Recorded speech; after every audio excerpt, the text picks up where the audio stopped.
I'm here at the Wakefield Upper School Science Fair, where for the first time, middle school students are a part of the competition. The winners of this competition will be eligible to move on to the first ever Fauquier Regional Science Fair in the spring. From there, the winners may be able to move on to the state competition.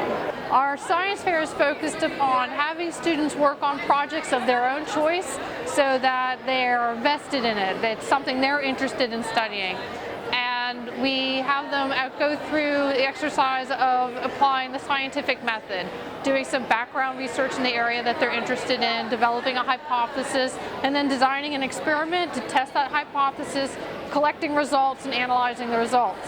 My entire project is based on human perception and how their expectation of what something is, how it affects what they're really perceiving.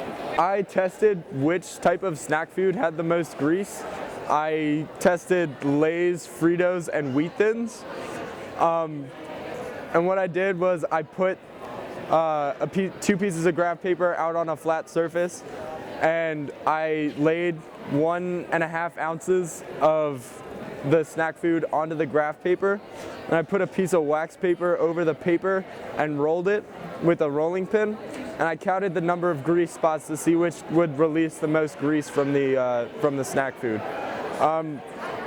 I found that Fritos had the most grease and Wheat Thins had the least amount by a substantial amount. My project was on energy conservation with my friends Grace and Emma, and we did one house that was conserving energy and one that wasn't, and we kind of compared them in our papers, seeing how it would affect our money, the future, and the world right now as we know it. And we also have a garden here with their own garden and rain barrels to collect the rainwater to reuse for watering everything. And we also, it couldn't fit, but we have a little windmill that actually lights up to show how a wind turbine would work on the house.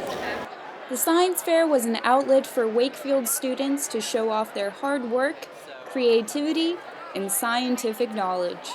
For Fauquier Times, I'm Hannah Dellinger.